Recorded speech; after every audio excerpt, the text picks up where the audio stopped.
Good morning, class. This is your teacher, Miss Judy N.C. Pataxio.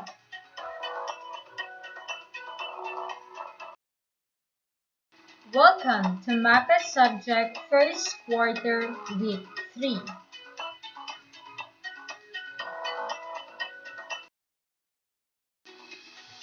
Our most essential learning competency for today's lesson is analyze art elements and principles in the production of work following a specific art style from the various art movements.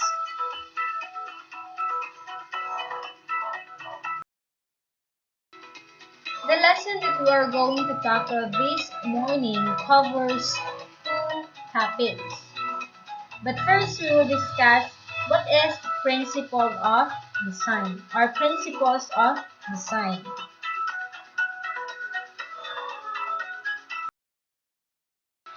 Art can be seen in all aspects of life. It is everywhere. It can be seen in our surroundings.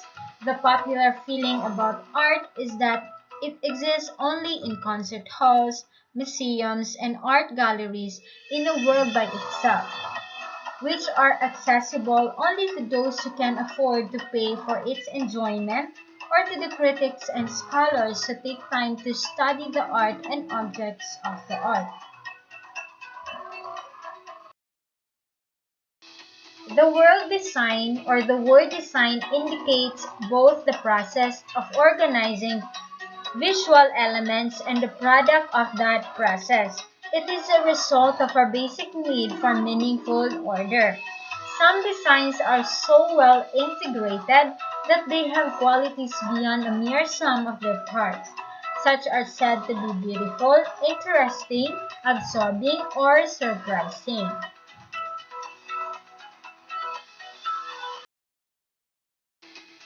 Art and beauty can be expressed in many ways. In natural beauty of huge and old trees, or in the creative beauty of a painting of those trees, like in the work of Van Gogh, large plane trees.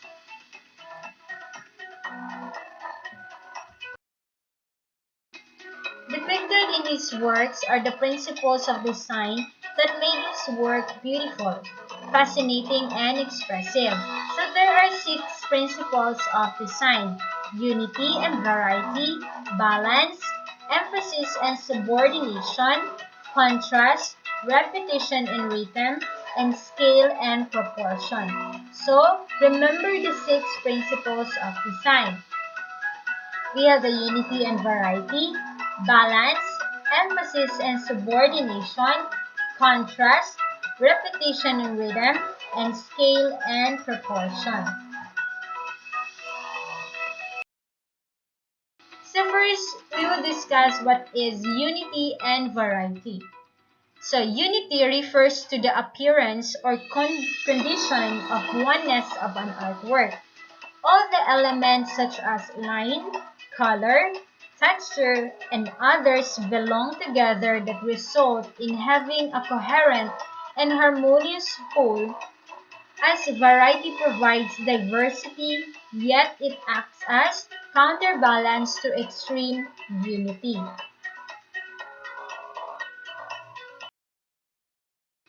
The visual themes were established with the use of lines, shapes, and colors.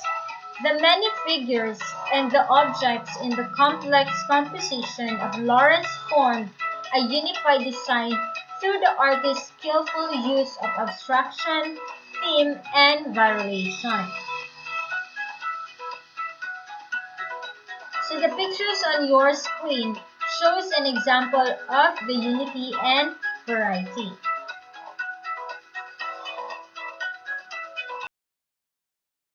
Next, we have the balance. Balance is the condition in which acting influences are held in check by opposing forces, or what is in the left side should appear on the right side also in order to achieve equilibrium. So the next or exact matching of left and right sides of a 3-dimensional form or a 2-dimensional composition is called symmetrical balance.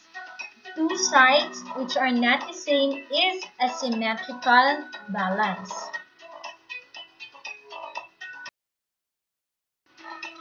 So this is an example of a balance, a painting that has balance.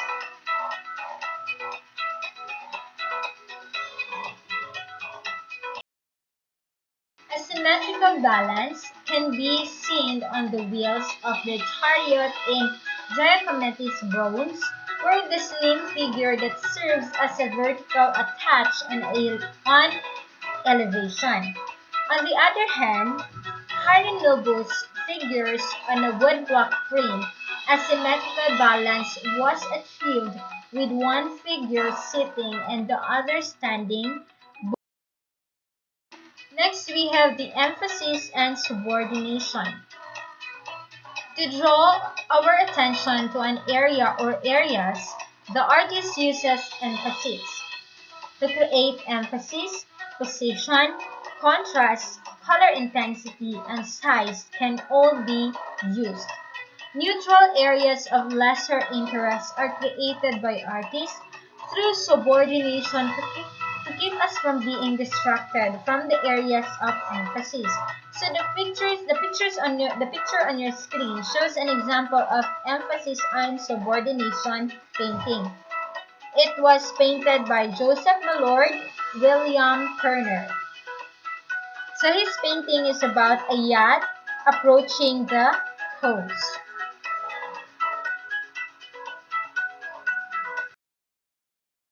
Next, we have the contrast. The juxtaposition of strongly dissimilar elements is called contrast. So the dark set against light, large against small, bright colors against dull, those are examples of contrast. So visual experience becomes monotonous without contrast.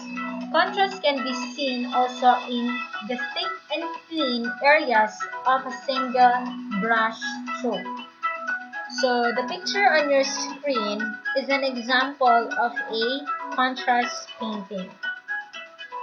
It is a luster painted bowl paint.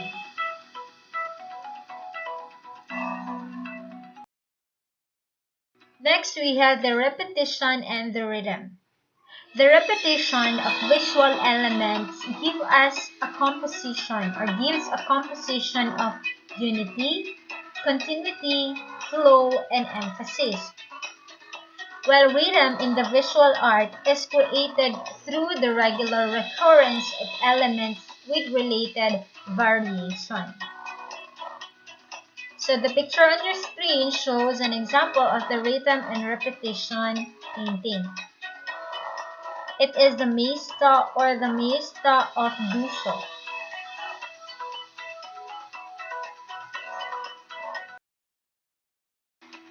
Scale and proportion. Scale is the relation of one thing to another.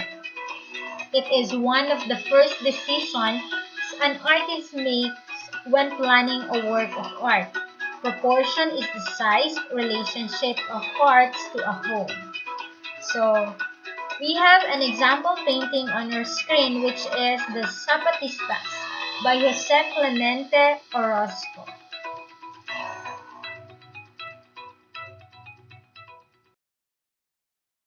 Now let's proceed to the topic 2, which is the elements of arts.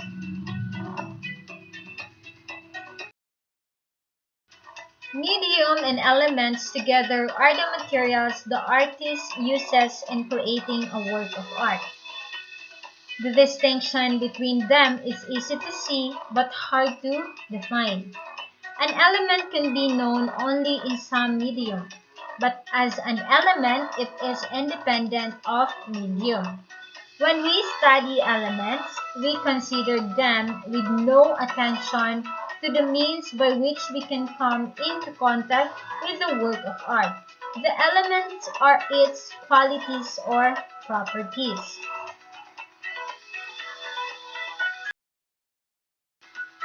So there are 7 elements of art. We have the line, shape, space, value, color, texture, and perspective. We now look with greater care at the elements of the visual arts as a kind of basic language with which the artist works.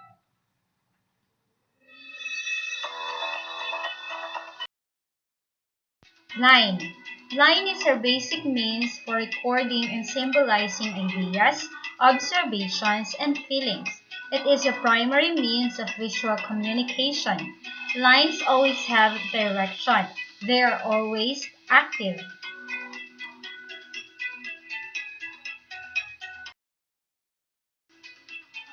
So the following illustrates the line Variations by Preble in 1999. A, we have the actual line, and the letter B is implied line and implied curved line. Letter C is actual straight line and implied curved line. And letter D is the line created by an edge. Letter E is a vertical line or attitude of alert attention, or horizontal line attitude of rest. Letter F is diagonal lines or slow action, fast action. Letter G is a sharp jogged lines, and letter H is a dance of curving lines. Letter I is a hard line, soft line, and letter J is rugged, irregular line. So those are the example of the line variations. Now let's proceed to the second element of arcs. We have the shape. Shape refers to the expanse within the outline of a two-dimensional area or within the outer boundaries of a three-dimensional object. It may be geometric, which tends to be precise or regular, circles, triangles, and squares, or organic, which are irregular, often curving or rounded and seem relaxed and more informal. Most common shapes in the human-made world are geometric, while most shapes in nature are organic.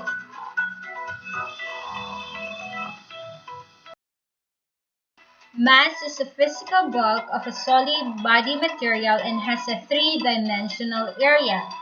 So the picture on your screen shows the example of a mass.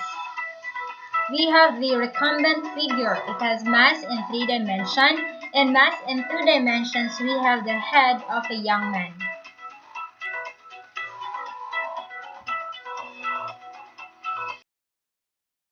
Next we have the space.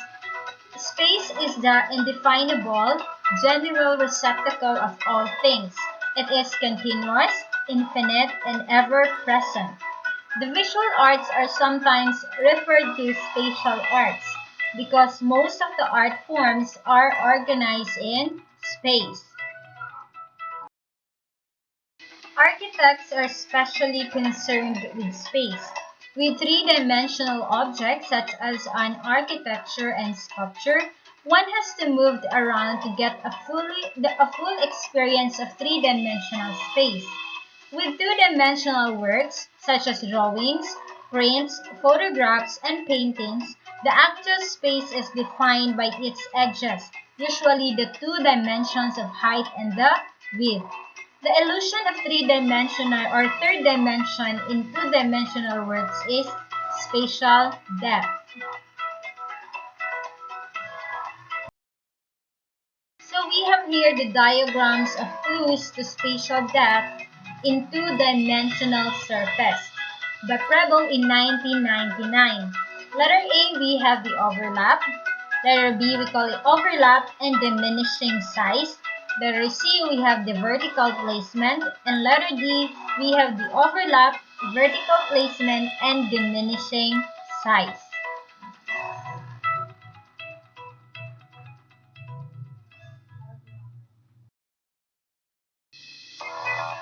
Value. Value refers to the lightness and darkness of surfaces. It ranges from white to various grays to black. It can be a property of color or an element of independent color. So remember, value refers to the lightness and darkness of surfaces.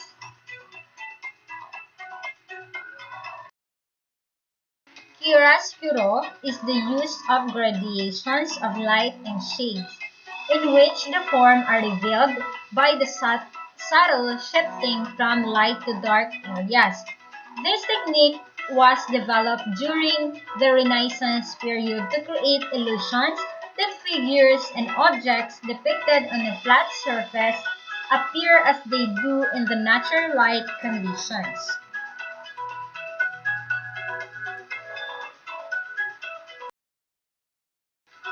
So, the picture on your screen shows the value scale from white to black.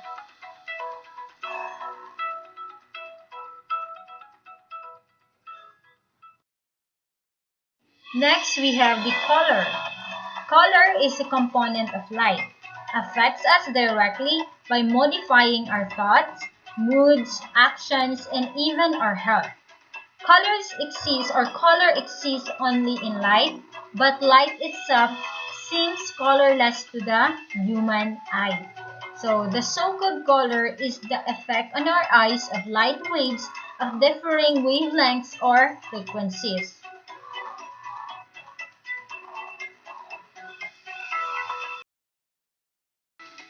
So, we have the properties of color.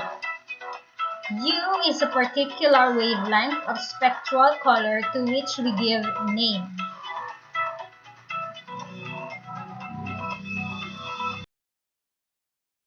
In 1666, British scientist Sir Isaac Newton discovered that when the light of the sun passes through a glass prism, it is separated into the bands of colors that make up the visible spectrum. So the sequence of the spectral colors is red, orange, green, blue, indigo, and violet.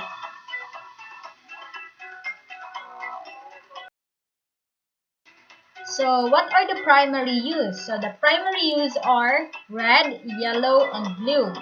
The secondary hue are orange, green, and violet. These are produced by the next mixtures of primary hues.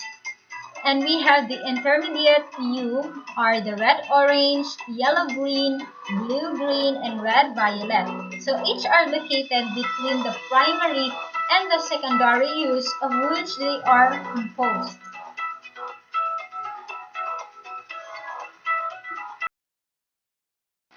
Colors affect our feelings about size and distance as well as temperature. So yellow, green, and red, violet are the poles dividing the color wheel into cool and warm hue.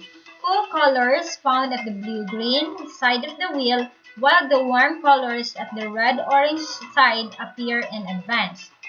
Objects that appear to be black absorbs all the colors, while objects that appear white reflects all the colors of the spectrum. Black and white are not true colors, and their combination, gray, is achromatic, and they are often referred to as neutrals.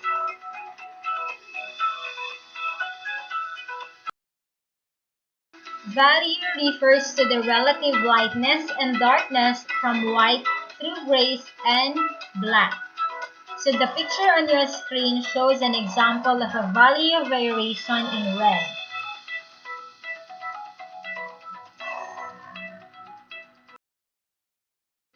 Next, we have the intensity. Intensity is also called saturation. It refers to the purity of a hue or color. The pure hue is the most intense form of a given color. The hue at its highest saturation and the hue in its brightest form.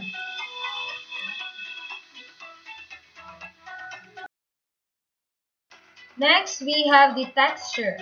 The textile quality of surfaces or to the visual representation of those qualities is referred to as texture in visual arts. Actual textures are those we can feel by touching, and it is simulated textures are those created to look like something other than paint on a flat surface. Painters simulate texture while sculptors and architects make use of an actual texture.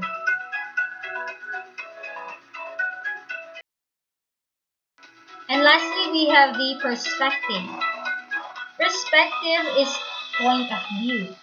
In visual arts, it can refer to any means of representing three-dimensional objects in a space on a two-dimensional surface. It is a system designed to depict the way objects in a space appear to the eye.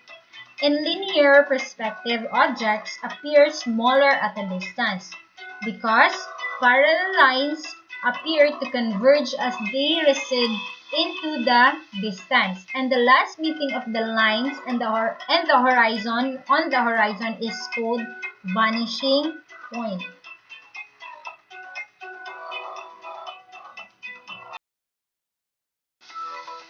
We also have the time and motion. Time is a non-spatial in which events occurs in succession. Our experience of time depends upon the movements we experience and vice versa. So a sense of motion can be created by actual change in position. And we have the light. The source, color, intensity, and direction of light greatly affect the way things appear. So as light changes, surfaces illuminated by it also proper appear to change. To suggest the way light reveals form, artists use changes in value.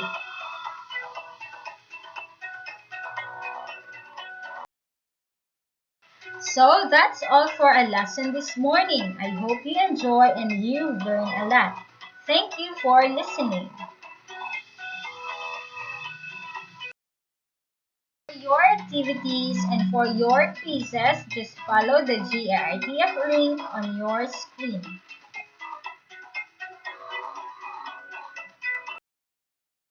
Once again, good morning and have a nice day.